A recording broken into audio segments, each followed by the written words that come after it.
The report didn't come through any official channel. It wasn't found in a digital archive or within the secured depths of a government database. It came instead inside a plain manila envelope with no return address, slipped through the mail slot of a freelance investigative journalist's Brooklyn apartment on a rainy morning in October. The envelope contained only three things: a black and white photograph of a man standing inside what appeared to be a 1950s airport customs area, a carbon-copied transit form partially written in Japanese, and a short, handwritten note in English, Taured, Narita, 1954. Look where it went silent. At first glance, it looked like the setup for a hoax, some viral campaign or experimental art project. But to Joseph Grantham, whose work had long pivoted between uncovering obscure Cold War-era intelligence operations and forgotten FBI surveillance programs, the handwriting on the note was eerily familiar. It matched the script of a former NSA contact who'd been presumed dead since 1999. The message was clear. The story had roots, and someone wanted it found. Over the following weeks,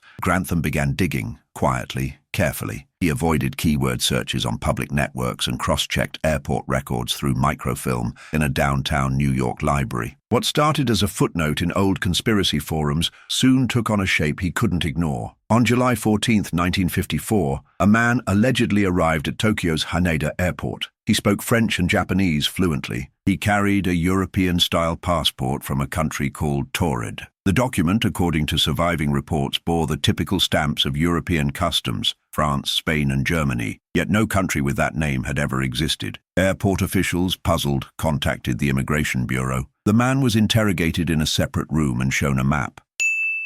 When asked to identify Taured, he pointed without hesitation to the border region between France and Spain near Andorra. He seemed confused when told the country didn't exist. What was most alarming wasn't his certainty, it was his composure. Multiple agents noted he showed no signs of nervousness, even when informed of his potential detention. He claimed to be on a business trip, something routine. He produced bank documents, an international driver's license, and even a company identification card. All bore the name of Taured. All were perfectly intact, textured with wear and inked in the styles of the early 50s. The original police file, once thought lost in a fire, had survived in partial form among scanned copies buried deep in a Japanese university's digital repository, accessible only with faculty credentials. Grantham secured access through a former colleague at a Pacific Affairs think tank. What he found was unsettling. The man had been placed in a guarded hotel room overnight while embassy officials attempted to verify his story. Two armed officers stationed outside his door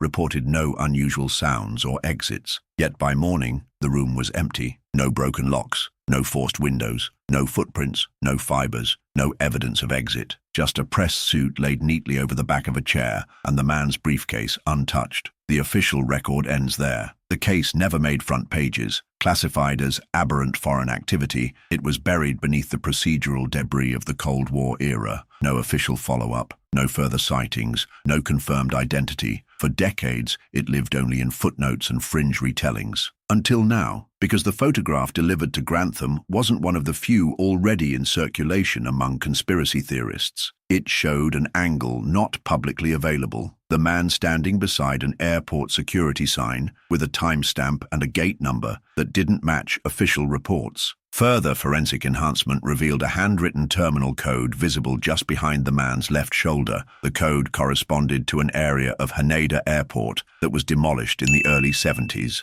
Grantham's instincts screamed cover-up. He began tracing connections between the photo and known Japanese intelligence protocols from the era. One name surfaced repeatedly: Colonel Kenji Nishikawa, a liaison officer between Japanese customs and the newly formed U.S. Air Technical Intelligence Command. Declassified Attic memos revealed Nishikawa's interest in transnational anomalies. His personnel record ends abruptly in late 1954 with no explanation. Grantham's attempts to reach surviving family members of Nishikawa were unsuccessful. One, however, a second cousin living in Los Angeles, agreed to an off-record conversation. She recalled stories told in hushed tones during childhood of a man in a suit who came from nowhere, of documents burned in the fireplace one winter night, of a box hidden behind a false wall in her grandfather's study. The house was long gone, but she remembered the name, Taured, clear as day. For Grantham, the story was no longer about the man alone. It was about what had been erased and who had done the erasing. Grantham flew to Los Angeles 2 weeks after the call. He didn't inform his editor or notify any of his usual sources.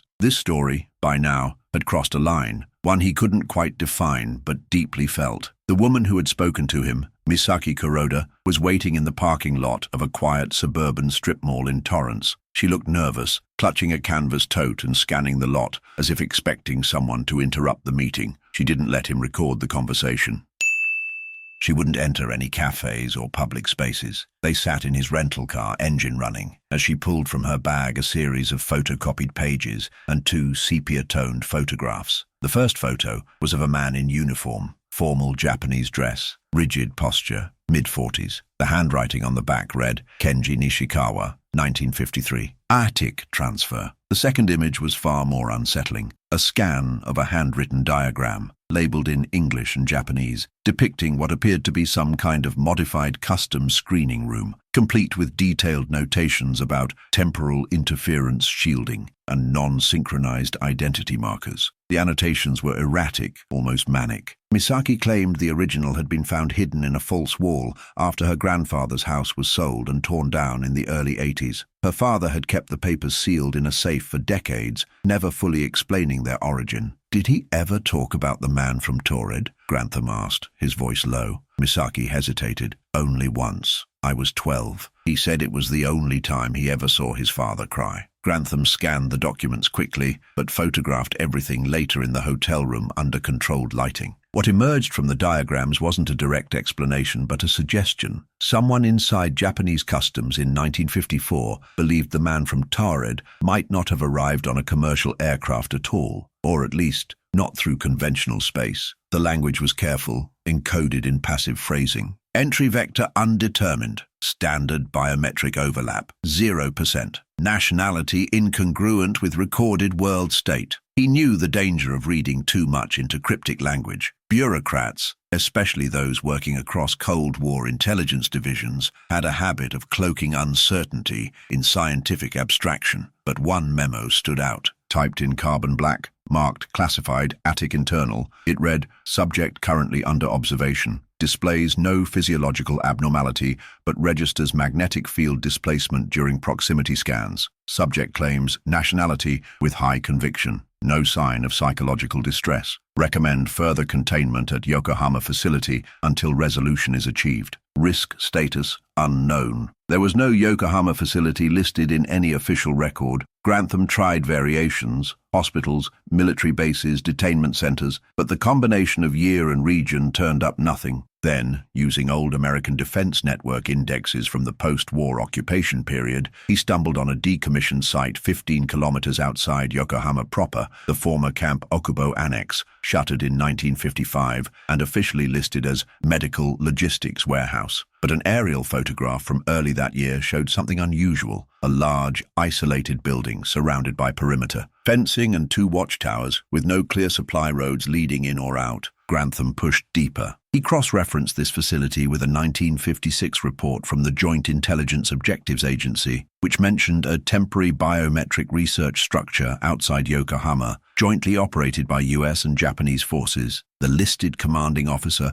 Colonel Kenji Nishikawa. There were no records of what was studied there, no logs, no personnel files, nothing. Whatever had happened to the man from Taured didn't end in that hotel room. That much was now undeniable. What began to emerge with each uncovered detail was not a momentary mystery, but a systematic, deliberate concealment, not just by Japanese authorities, but through a complex cooperation between early Cold War intelligence agencies, scientific divisions, and international bureaucracies. Documents showed signatures from US Air Force officers, translated memos from Japanese cabinet officials, even a torn fragment of a communique from the French consulate, warning of diplomatic irregularities concerning an unrecognized national in Tokyo custody. The longer Grantham stayed in Los Angeles, the more he felt the pressure building. Emails went unanswered. A contact he trusted inside the National Archives suddenly stopped replying after initially agreeing to scan customs reports from July of 1954. 2 days later, Grantham's hotel room door had its lock forced. Nothing was stolen, not visibly, but his camera SD card had been erased. That night he began receiving blocked calls. No voice, just silence. Then a voice message, left at 3:18 in the morning. It said only, "Stop asking about the Yokohama site. There is no record. There was never a man. Let it die." But someone had gone to great lengths to erase a man who, by all bureaucratic and legal measures, had never existed in the first place. Grantham backed up all files, photographs, and audio notes onto 3 separate encrypted drives, hiding one in a post office deposit box before boarding the red-eye back to New York. Because something in his gut told him this was bigger than just a man who vanished. This was about the world quietly deciding what could and could not be real. By the time Joseph Grantham returned to New York, the atmosphere had shifted. His apartment, though untouched on the surface, felt compromised. A faint imprint on the windowsill. Dust interrupted, not erased. A floorboard near his desk, previously warped, now aligned with unnatural precision. Someone had been inside. He no longer trusted his locks or his phone. He purchased a burner device at a Harlem bodega, used it only for outbound calls, and kept it powered off when not in use. He resumed his investigation from a co-working basement in Lower Manhattan, paid in cash. The narrative now lived in fragments. Foreign memos, erased voice messages, unnamed facilities. Still, each thread hinted at something hidden in plain sight, a quiet dismantling of whatever the man from Taured had disrupted. One lead emerged from a misfiled customs record Grantham found buried in a Freedom of Information Act release from the early 90s, a mention of a civilian contractor stationed at the Yokohama Annex in the summer of 1954. The name, handwritten in the margins, was partially obscured by a paperclip rust mark. What remained legible was J. Collins, logistics cust. Further digging revealed a James Everett Collins, born 1923, originally from Pittsburgh, assigned as a temporary inventory clerk under the U.S. Pacific Forces Command. His trail vanished by 1955. No discharge papers,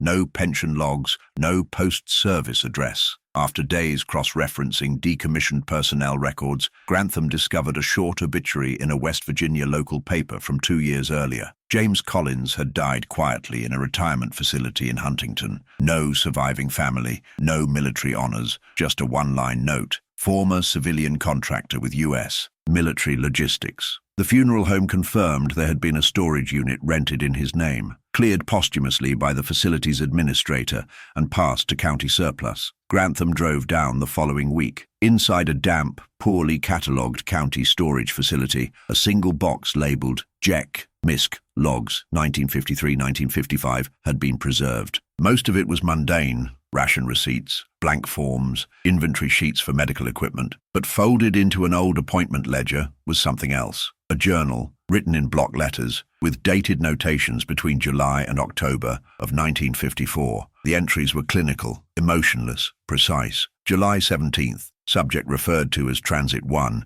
housed in sub-level chamber. No direct verbal interaction, feed schedule documented. Heat signature abnormal in infrared scans. July 23rd, subject requested radio, denied, delivered graphite and paper instead. Drawing included map of region labeled Taured. Perimeter match to Pyrenees Basin, not recognized by command. Filed sketch under Form 12B. August 3. Subject silent for full day. No response to stimulation protocols. Monitored vital steady. Shift supervisor instructed reduced guard detail. August 9th. Subject no longer responding to written prompts. Walls of chamber insulated further. Specialist from AF Tech Div arrived. Credentials restricted. Consulted 2 hours behind sealed door. Left without statement. The final entry, dated September 5th, read only, Transit 1 no longer present. No breach logged. Observation terminated by order of external authority. File sealed under 8L classification. Grantham stared at that entry for hours in his motel room. There it was again. The pattern. No names, no explanations, just disappearance, silence and paperwork buried under arbitrary labels. But one detail stood out. The mention of AF Tech Div, the Air Force Technical Division, later absorbed into what became the Defense Intelligence Agency's Scientific Analysis Office. This wasn't some obscure wing. It was a place where boundary questions were asked, nuclear behavior in unclassified environments, early stealth physics, advanced biometric systems. If they had shown up in Yokohama, it wasn't by coincidence. Grantham returned to New York and contacted a former source embedded in a retired military research lab in Maryland. He sent only the Collins Journal. No context, no names. 2 days later, the response came encrypted. Infrared anomalies. plus memory decay patterns, signature interest of SAO's early DIMREF unit. That label, Transit 1, was used in multiple unrelated studies involving unexplained biometric drift. All references scrubbed post-1962. DIMREF, short for Dimensional Reference. Grantham had never heard the term in public records. It didn't exist in declassified indexes or internal databases, but the implication was unmistakable. It wasn't that the man from Taured had been forgotten. It was that he had become a variable, studied, dissected, absorbed, and then buried inside frameworks of scientific uncertainty, too politically dangerous to acknowledge. Not proof of parallel worlds, not portals or science fiction, just a disruption, a presence that didn't belong, and institutions don't like disruptions. What remained to be answered was the most troubling question of all. Was Taured ever meant to be found? Or was his appearance part of something larger, a stress test, a signal, or perhaps a fracture no one knew how to mend? At 3:12 a.m., Grantham received another message, this time not by phone. It was slid under his apartment door, again in a plain envelope. No photo, no signature, just a typed line. If he came from nowhere, where did he go? Joseph Grantham no longer took elevators. He avoided windows at night, disabled the GPS chip in his laptop, and changed routes to his co-working space every morning. He wasn't paranoid. He was methodical. He knew he had been flagged. His contact in Maryland had gone dark. 2 of his encrypted drives now returned checksum failures, suggesting external access or remote corruption. And 3 emails, sent via separate proxy chains, had bounced back with the same exact error code. Recipient not permitted. Security node active. He took it as confirmation someone was watching, but it also confirmed the value of what he'd uncovered. With Collins gone, Grantham looked for survivors. Anyone still alive who had been close to the Yokohama site or the Air Force Technical Division's early biometric programs. Most names led nowhere. Obituaries, missing files, dead-end pensions. Then he came across a woman listed in a declassified payroll sheet from 1955. Eleanor R. Pike, civilian translator, fluent in Japanese and French, assigned to a logistics protocol at Camp Okubo Annex. It was a long shot. Her last known address was in Oregon, but she hadn't held a phone line or filed a tax return in over a decade. Through a retired journalist contact in Portland, Grantham discovered she had been living under guardianship in a rural assisted living facility, one that didn't advertise and accepted no walk-ins. After 2 days of calls, legal threats, and careful negotiation, he was allowed a supervised 15-minute visit. She was 96, sharp-eyed, and waiting for him. "You took longer than I expected," she said as he entered the quiet room. Grantham froze. "You knew I'd come. No one has asked about Taured since 1971. Sooner or later, someone always comes back." She spoke clearly, deliberately, and without fear. She said she had worked indirectly under Nishikawa. She had never seen the man from Taured face to face, but she had translated transcripts of interviews written in clipped shorthand by US officers. She remembered the term DIMREF and hated it. "They never called him a man," she said. "Only a transit unit, not a person, a variable, something to measure and monitor." She leaned in, but he was terrified. You could read it in the gaps, the way he spoke about time. He said his office building had 3 more floors than the one in Tokyo, said his currency looked the same, but the ink smelled different, said his mother had the same name, but the face on her photograph was someone else entirely. Grantham said nothing. They stopped writing his words down after the 2nd week. That's when the men from Langley arrived. I wasn't allowed to see anything after that. They pulled the logs, changed the stamps, moved the files to a numbered crate and flew them out. She closed her eyes for a long moment, then opened them again. They brought in a specialist. Quiet man, never gave a name. All I know is they put him in the chamber for 5 hours. He came out with a nosebleed and never spoke again. "What happened to him?" Grantham asked. "I heard he was reassigned to a weather station in the Aleutians, then discharged. No records since." Grantham was about to ask more when the nurse re-entered the room, polite but firm. The visit was over. Eleanor handed him a folded page from an old legal pad as she stood. On it was written a string of numbers and a phrase in all caps. "Operation Witness Refract. File Re2971 East. Storage Code FT Bryce 12C." It was a storage code, military style, tied to a base Grantham recognized from earlier research. Fort Bryce in eastern Virginia had once been part of a munitions depot, later reclassified as an information asset storage hub under the Office of Technical Records. That night, he booked a train to D.C., staying off-grid. In Arlington, he met with a woman named Lisa Channing, a former army contractor turned whistleblower, now working with a small legal non-profit that handled classified materials disputes. When he mentioned Fort Bryce and showed her the storage code, her expression changed. She asked him to wait in silence while she made a call in another room. 20 minutes later, she returned and said only, "Come with me, we don't have much time." They drove south for 4 hours, avoiding highways. Lisa explained on the way, Operation Witness Refract was never a sanctioned program. It was an internal containment loop, a legal fiction created to manage objects and individuals that challenged standard classification logic. Not supernatural, she stressed. Not alien, just out of sequence. At Fort Bryce, they posed as audit inspectors. Lisa's expired ID and confident demeanor got them inside the outer facility. The internal records wing was unmanned, save for a single night guard more interested in his phone than protocol. Inside a remote corner marked non-catalogued archives, they found locker 12C. It was padlocked. Lisa cracked it open in seconds. Inside, one steel container. No labels, no serial number, just a seal marked RE2971 East, and inside that, a tape, reel-to-reel, standard military format, stamped July 1954. They smuggled it out in a supply crate. Back in Lisa's basement, they transferred the audio to digital and ran a clean pass. The tape began with standard military clearance chatter, then a tone, then after a long silence the sound of a voice, male, calm, accented but fluent. He spoke French, then Japanese, then English, then a pause, and finally, "You don't understand. I am not lost. You are. You are the ones who changed. My home still exists, just not in this version of the story." The voice broke, shaking now. "I shouldn't have crossed. I see that now. You cannot fix this by making me disappear." Static swallowed the rest. Grantham sat frozen as the last hiss faded out. What he'd found wasn't just proof of a man from nowhere. It was a voice, one that institutions had tried to erase, isolate and contain, but it had survived. The day after the tape leak, Joseph Grantham's burner phone rang. No number, just a voice. "You've gone beyond acceptable thresholds.